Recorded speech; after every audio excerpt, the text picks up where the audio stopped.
I've always liked the idea of smaller phones, but every year I've gone for the one with the best camera. I've been using the iPhone 16 Pro Max since launch day, and before that, always the biggest iPhone Pro available.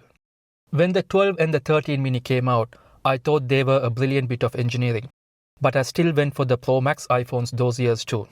This year, I wanted to install the iOS 26 beta on my 16 Pro Max, so I picked up a 13 mini to try for a month. I unpaired my Apple Watch from the 16 Pro Max and moved everything over to the 13 mini. Here's how it went. The size is just perfect. It disappears in my pocket. It's great for walks and also for the gym. Every time I pick it up, I'm amazed how much tech is packed into something so small and this light. It fits perfectly in my hand, and honestly, that alone makes it hard not to love. The display is a good screen. I wouldn't call it great, but it's very good. It's not 120Hz and it doesn't get as bright as the 16 Pro Max, but none of that bothered me. At 5.4 inches, it's small, but it's fine for YouTube, casual gaming, or maps. That said, coming from a bigger phone, the smaller screen makes you do your thing and put it away, which honestly isn't a bad thing, especially if you're someone who's addicted to your phone. I do miss the dynamic island though. Even something simple as skipping a song now means pulling down Control Center or opening the app. You don't realize how useful it is until it's gone. Performance is still solid. The A15 chip is nothing new, but it holds up. It's not as fast as the A18 Pro on the 16 Pro Max, but for everyday stuff, it's fine, no complaints here. The phone doesn't feel slow at all, and I've spent time in Lightroom editing pictures, and it gets the job done, it's not slow. It's a testament to how good Apple's A series chips are. When a new chip is introduced, there is always a lot of legroom for future updates, and the A15 Bionic chip on this iPhone still works fine. My main reason for upgrading my iPhone every year is so that I can have the best camera system out there, and it shouldn't come as a surprise that this felt like a downgrade. The wide and ultra-wide lens are not bad, and you can take good photographs with them, but I kept missing the telephoto. I would have preferred a wide and a telephoto lens rather than the ultra-wide. I could do a digital zoom for up to 5x, but it doesn't stand well next to the 5x zoom lens on the iPhone 16 Pro Max. No surprises here.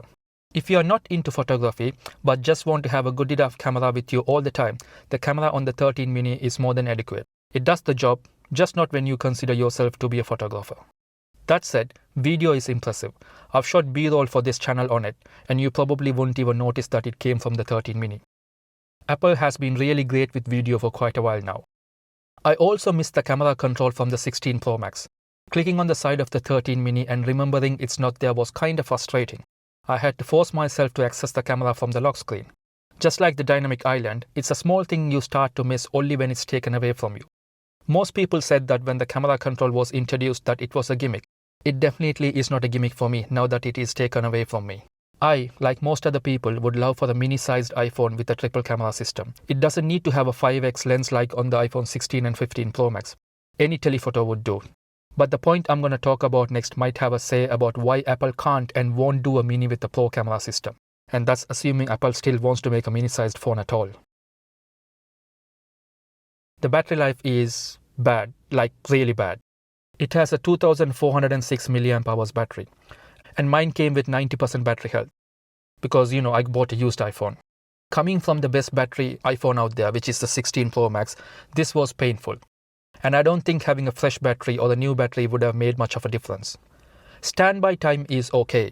But if you are using it, especially for photography, the battery drops fast. I was out in London taking pictures for this video. And in about 45 minutes, I went from 75% to 36% of battery. This is not a phone I can use in my photo walks. Say Apple gives us a new mini with the best camera out there, but on a phone this size, I can't think of how Apple or any other tech company can fit in a bigger battery. The battery tech has a lot to catch up. I usually don't have the battery percentage displayed on any of my iPhones, but with this phone I had to. I also had a shortcut to turn low power mode on when the battery hit 40%. And I also had to make sure I had an external battery pack with me all the time in my bag. If you have battery anxiety, stay away from this phone. It's a cute little thing, yes, but please stay away. Another point is that this phone still uses the Lightning port. So if you don't have a cable with you at all times, your friends and family who are on Android or using the newer iPhones may not be able to help you. You probably know where this is heading. The size is amazing. The camera is fine unless you care about zoom, but the battery life kills it for me. Still, this phone just makes me happy. Every time I've taken it out of my pocket, I was amazed at how small and capable it was. I'm someone who's on my phone all the time, but using the Mini for the last month, I picked up the phone, I did what I wanted, and I put it back down.